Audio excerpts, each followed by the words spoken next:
no renewal of the concession is provided.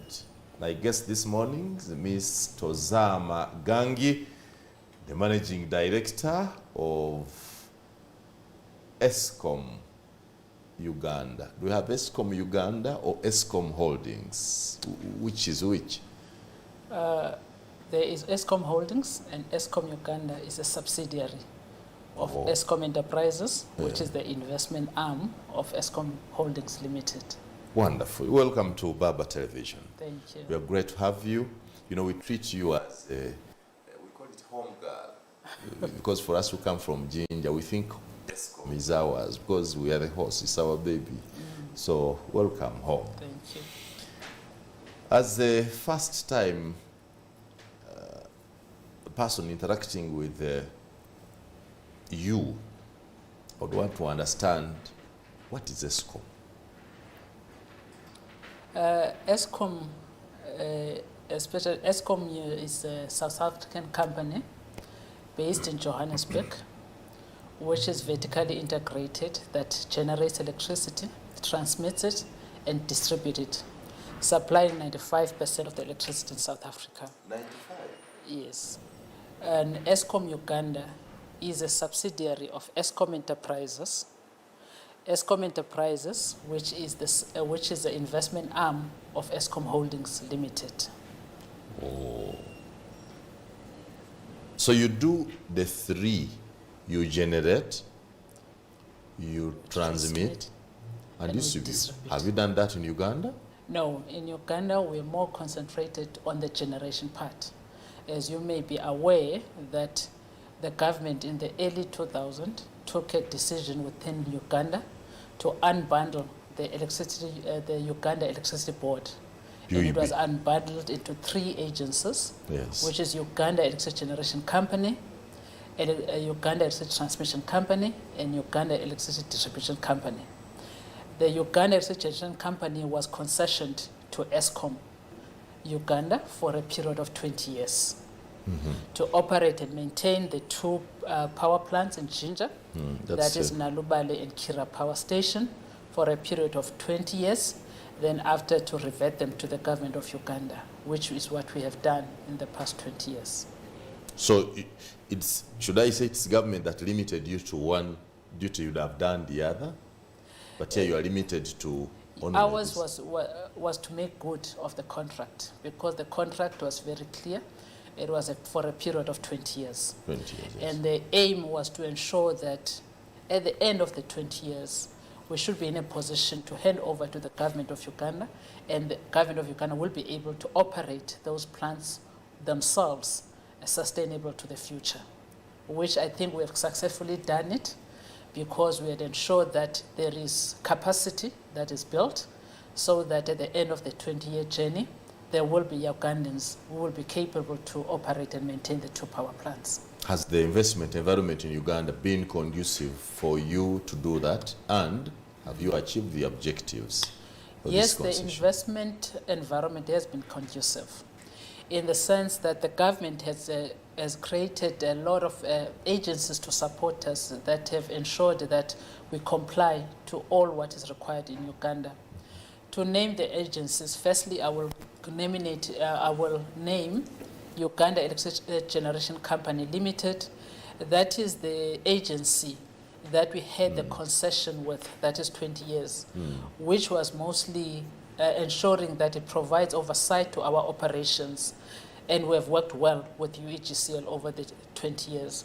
We also have the Department of Water Resources Management.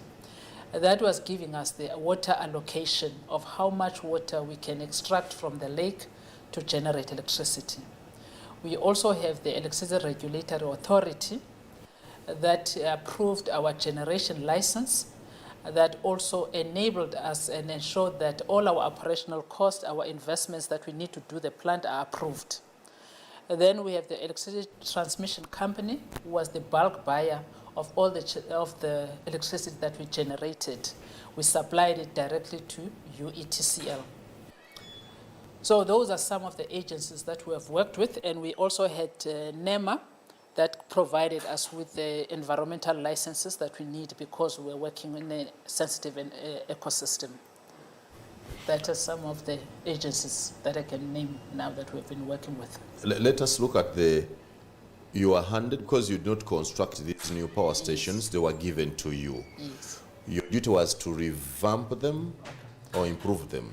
Our duty as Eskom, firstly, was to ensure that we operate them and maintain them prudently. And secondly, we had to invest in the assets for their sustainability. So what the regulator will do was to approve the investments that we need to do on a yearly basis, supported by the asset owner with his UEGCL. We carry out those investments in the assets, and then the regulator, again with UEGCL, will verify whether the investment that we had promised to do, did we actually implement them, to give assurance to government that we really implemented the investments as required. What are those major upgrades you carried out? The major upgrades I can think of, looking at Nalubaale, we have replaced and upgraded most of the transformers, generator transformers of Nalubaale. We have upgraded the interbus transformers that are connecting both switchyards, that is the 33 kV switchyard and the 132 kV switchyard. We have upgraded the cables, the 11 kV cables of the whole power plant. We also, on Kiira side, upgraded the excitation systems of all the 5 units there. We have refurbished the main dam that needed some grouting, which we have done. So we have really tried to ensure that most of the upgrades are done within Nalubaale and Kiira power station. And now let's look at the performance. Having done those upgrades and investments, have you seen the performance of Kiira and Nalubaale Yes. improve, and how? One of our targets to measure our performance is to ensure that our plant availability, that is the amount of time the plants are available to produce electricity, is between 94% and 97%. And over the 20-year period, we have ensured that we have achieved an average of 96.6% plant availability. Average? Yes. 96.6% over the 20-year period, which was within our target that we've been given, that we must always at any point in time be between 94% and 97%. That's great. 96 is the average. Yes. 96%. Yes. Okay, that's for the 2 stations, Yes. or for each of them. It's for the 2 stations if we combine them. You must therefore have given them fresh life. You think if you left today, Yes. how much more time would they be able to maintain the 96%? Now they will be able to maintain it for the foreseeable time. To show independence to the work that we've been doing, the concession required us to have an independent engineer to come and assess the condition of the 2 assets and evaluate how they've been operated over the years and make a determination, an opinion on how we have maintained the assets. This independent engineer was jointly appointed by Eskom and UEGCL, the asset owner.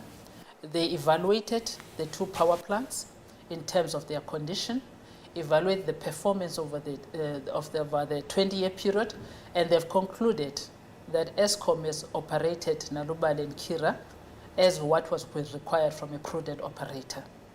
And further, they indicated that if the government of continues to invest in the 2 assets, because it doesn't mean that after Eskom is gone, the assets will not require further investments. That if they continue with the technical plan that we have proposed and with more investment, Nalubaale actually can even run for the next 30 years, and Kiira can run for the next 80 years. So there's even more life in these 2 power plants, but they need to be operated prudently, and you continuously invest in them. It's wonderful. Looking at where you have operated from, because these are 2 stations owned by Jinja, the eastern part of Uganda, what has been your impact in the area where you have operated? What we have done as Eskom is to ensure that we partner with the community around us. If we look at the Njeru side of the two power plants, we have partnered with a school called the Njeru Primary School. We invested in that school by ensuring we upgraded it. The school, when we got involved, has still had asbestos roofings, and we know that it is a health hazard. We upgraded it and we installed iron sheets. We upgraded the office blocks. We formed a library for them, and we provided them with scholastic material for that particular school. On the Ginger side, we also partnered with the Chimaka Health Center too at the time, and we partnered with the local MP in the area then, which is Honorable Moses Balieku, and we built the maternity ward to help mothers in that area to ensure that we reduce on infant mortality rate. So we built that maternity ward, provided equipment, and is currently operating. And more than 1,200 babies have been already born from that maternity ward. And we believe that it has created value within the community. Let us look at the practical field. If I met any local person in Ginger and ask them about Eskom, do you think they'll be able to answer who it is and what it does? Yes, they will. Sure. They will be able to answer that what Eskom is, because we know as power generating power within the area, and also part of the investment that we do, because we also be involved in tree planting, and we have also partnered with the schools around there.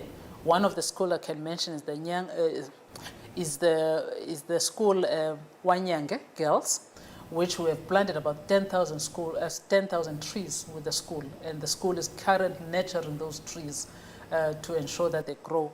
And we also around the palace, we have also planted some trees there as Eskom. So I think our footprint in Ginger will be remembered, and also within Njeru municipality, because we also partnered with the municipality in terms of waste management, and also the UPDF that is around the power plant. We ensure that we build ablution facilities for them, so that they are working in a conducive health environment. When we talk about benefit, those are good benefits. But I want to, when you say Eskom is a South African company, the first argument is that foreigners are here to draw our money and take to their countries. There must be, therefore, evidence that while you existed in the 20 years, the public saw some money flow through their pockets. They felt something. The suppliers of food, maybe, the rentable apartments around the place, the medical care around there. That feel that, do you really feel Eskom in your pockets, in your lives, in your eyes? Do you see it? Yes, I do. As you also alluded to, most of our suppliers in the Ginger area we also contracted them to provide services to Nalubaale and Kiira. We talk about the maintenance of the compound. It's a local Ginger supplier that was providing those services. The catering services for all the employees within the power plant was a local supplier within Ginger. Whether we're looking at material in terms of equipment material, we got some locally, although some of the big ticket items we had to import them. That is some of the things that we have done. But most importantly as well, Nalubaale has generated the least, from a tariff perspective, least cost electricity, because we have been generating in 1.2 US cents per kilowatt hour. And that was helping in neutralizing the tariff within Uganda, because we're the cheapest within the fleet. So for you and me, even outside the Ginger area, we will get the benefit of Nalubaale running, because it positively impacted the tariff of the electricity tariff that you want to benefit on as a Ugandan. Actually, that's why I was coming at overall. What have you done that can help reduce the overall cost of electricity? Because the cost of electricity remains a bit high. I don't know whether it's the operating costs that make it high. No, there are various variables that that contribute to the price of electricity. And it's not only Eskom, there are also other power plants that all contribute. But from the Eskom side, as I indicated, we ensure that we manage and operate the plants as efficiently as possible by lowering our cost of generation. Hence, we're able to supply our electricity at 1.2 US cents per kilowatt hour, which was the lowest within the fleet in terms of the other power plants that are generating. So the more electricity was taken from Nalubaale and Kiira, it was helping to reduce the tariff to the end user. That's what you think. It sounds rosy, but certainly there have been challenges. What could have been those challenges in doing this? Yes, there have been challenges in the course of the operation. Nalubaale, which is about 69 years old, is quite an old plant, and its technology needs to be upgraded to the latest. So what of the challenges that we were experiencing is that there was not a strong supplier base within Uganda that can provide some of the equipment that we needed, and we had to import it from outside. And also one of the challenges that we're faced with is to retain employees. Our average employee age was less than 40. And we know that age group is quite very mobile. However, we have to work around it to make sure that we had a strong pipeline of young professionals that are on training, so that if we lose any skill, we still have a skill within that can fill it up. But that's some of to retain employees. We also at some point had water allocation, which was introduced around 2006. There was a severe drought around the catchment area. That is when actually the water permit was introduced. So we had to ensure at any given time that we ensure that we don't disturb the ecosystem. We are responsible in terms of generating and ensure that the environment is protected because we are just working in a very environmentally sensitive area. So there have been various challenges, but we have managed to overcome them with the support of our stakeholders to make sure that we provide the power that you need. Overall, let us look at the capacity, building capacity. I think one of the reasons why government of Uganda would contract you was because maybe there was not that capacity locally. I am a teacher, I'm a journalist. A very good teacher is one who builds more better teachers. Yes. Without Eskom, have you built capacity locally that anyone else, any enterprises, our personnel, our young engineers can manage the two power generations and even run them better or even more efficient than you were doing, or at worst, at the level you have? Yes, we have done. Firstly, as we speak, Eskom has handed over the assets to government of Uganda, and the current people that are operating are Ugandans. We ensured when we were operating as Eskom that most of our employees are Ugandan. At the time of the handover, 97% of the workforce was Ugandans, and only 3% were expatriates. Having started in the inception of the concession, we had about 14 expatriates and Ugandans, and we've gradually reduced them over time to ensure that Ugandans are trained and they are capable to operate those power plants. And we had we're able to send some to South Africa, to the Eskom group, to spend some time, and also brought some specialists from the Eskom group to work with them at Nalubaale and Kiira. And we also provided further studies to some of them to ensure that they upgrade their qualifications. As I speak, by the time we handed over the asset, 68% of our engineering team were fully registered engineers with the Registration Board of Uganda.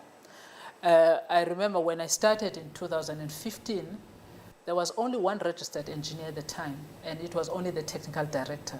And we've worked over the years to ensure that we have more professionally registered individuals. And I'm happy also to say, as we are, if you look at the big power plants in Uganda, Nalubaale is headed by our engineer who joined Eskom as a graduate trainee. Currently is the generation manager of Nalubaale and Kiira. Isimba is headed by a lady, which is the first in Uganda, who also joined Eskom as a graduate trainee and currently is the generation manager of Isimba. The same with Karuma, is a general manager, which was a graduate trainee in Eskom. Mm. The COO of UEGCL was also a graduate trainee from Eskom. Oh. So we have tried. Just Eskom, in the 20 years you've been? Yes. Just in the 20 years? In the 20 years that Eskom have So been you have running. provided professionals who can even work outside Eskom and make that great impact. Yes. You've done a wonderful job. Let's have a short break and return with Madam Tozama Gangi, the managing director of Eskom. I'm just hearing excellent performance. I hope. Okay, let's have a short break. We'll talk about that when we return. On Baba Television, spotlighting the 20-year Eskom concession. I have Miss Tozama Gangi, the managing director of Eskom Uganda. I've just learned from Madame Gangi that she is a good mentor. If in the last 20 years she's been able to train such wonderful engineers who are now being used even by other power plants, that's what impactful leaders really do. I want to thank you for that job. Anybody may forget anything. We really forget those who taught us what we do. These engineers, if the country does not remember you, the engineers who got your training will always say, I got this from Eskom.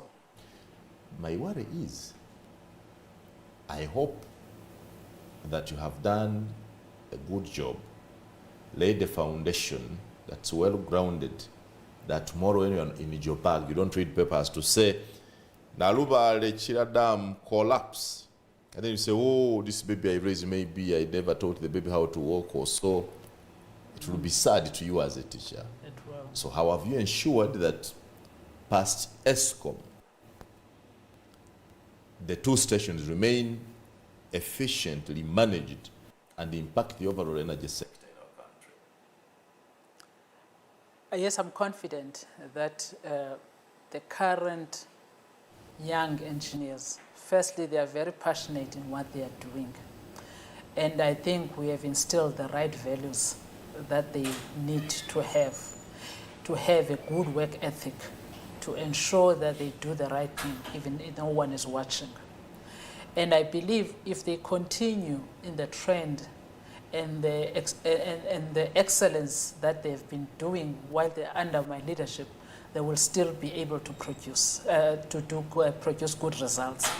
And even we have handed over the assets for more than 3 months, more than 100 days, and we have not had anything. They've been doing very well, and I believe that they will continue, and that also from their own careers, because this is the test of their capabilities as well. And I think they will fly high and they will make Ugandans proud. But having said that, they need continuous support from all the agencies that supported us to continue supporting them as well, starting from all the government agencies that provide licenses, that provide oversight, and even give them the resources to be able to continue investing in those assets. And I believe that they will be able to do that. They have proven with me, because us as leaders is to ensure work is done through people. And they've been doing it very well. And I believe that they will continue from where we left off.